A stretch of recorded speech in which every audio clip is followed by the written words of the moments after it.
Reçoit aujourd'hui le danseur étoile et chorégraphe Nicolas Le Riche pour Caligula.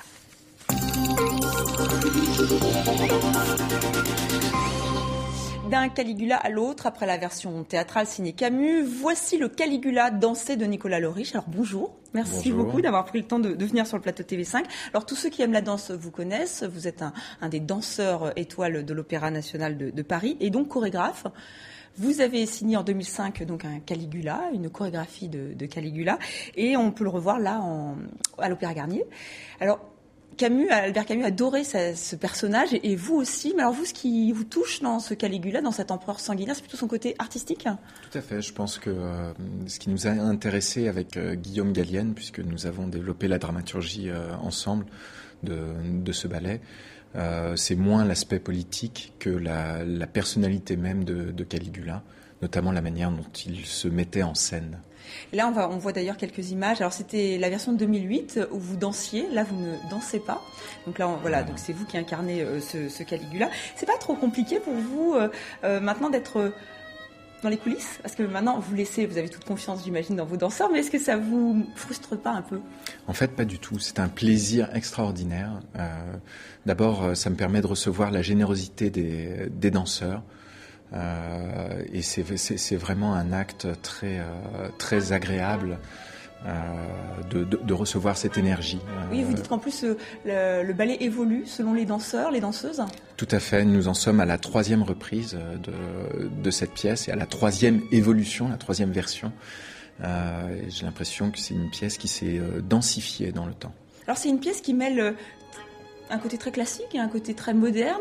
Alors, pour le côté très classique, il y a Vivaldi, en fait. Il n'y a pas que Vivaldi, d'ailleurs, il y a une musique très moderne aussi, mais Vivaldi, au début, on se dit que c'est étonnant, parce que ça peut, les 4 saisons, c'est assez enjoué, et pourtant, vous avez choisi cette musique, pourquoi ? Tout à fait.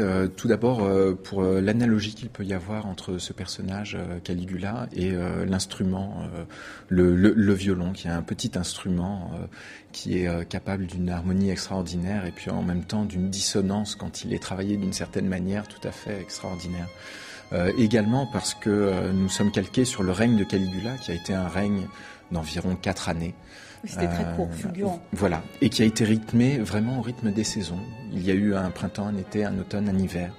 Et puisqu'il a été plébiscité lorsqu'il est arrivé au pouvoir, et il a été totalement haï à la fin de son règne. Il y a eu des figures comme ça qui se sont imposées.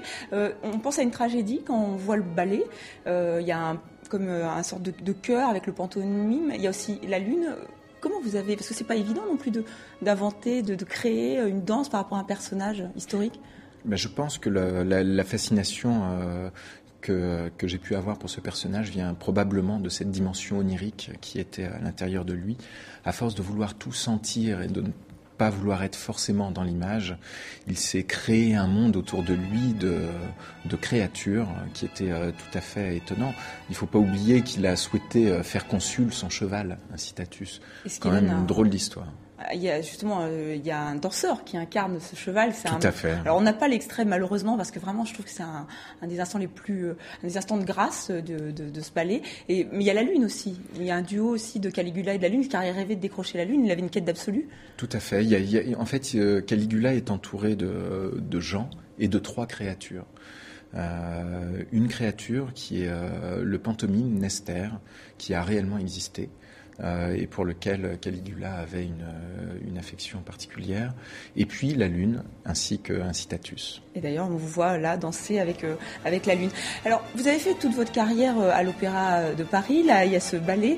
Vous êtes assez rock, en fait, dans vos choix. Parfois, vous avez des propos très caustiques sur certains ballets qui sont peut-être un peu trop... Vous dites que c'est comme des bonbons. Qu'est-ce qui vous pousse aujourd'hui qu'est-ce qui vous donne envie de rester au sein de cette très belle maison ? Écoutez, tout d'abord, l'éventail du répertoire qui est proposé à l'Opéra de Paris, qui est un répertoire très très ouvert.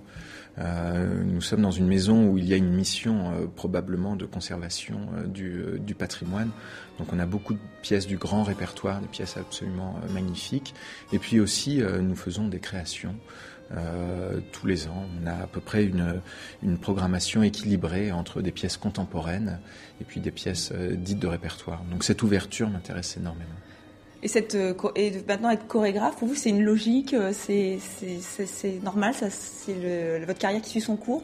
Tout à fait. J'ai eu la chance d'être au contact de grands créateurs et qui m'ont probablement insufflé cette envie de m'exprimer. Donc je suis heureux de pouvoir le faire. Merci beaucoup Nicolas Loriche d'être venu sur notre plateau. Et je vous rappelle que le 8 février, Caligula sera donc diffusé, mais alors dans le monde, presque pas dans le monde entier, mais sur des écrans, enfin dans les cinémas, je vais y arriver. Donc c'est en direct depuis le Palais Garnier, ce sera dans 70 salles en France, 100 en Europe, et pour la première fois plus de 100 salles aux États-Unis. Donc ce qui est bien, c'est-à-dire que tout le monde va pouvoir, ou presque, voir Caligula. Au cinéma, incroyable. Au cinéma. Merci beaucoup. Merci. Voilà.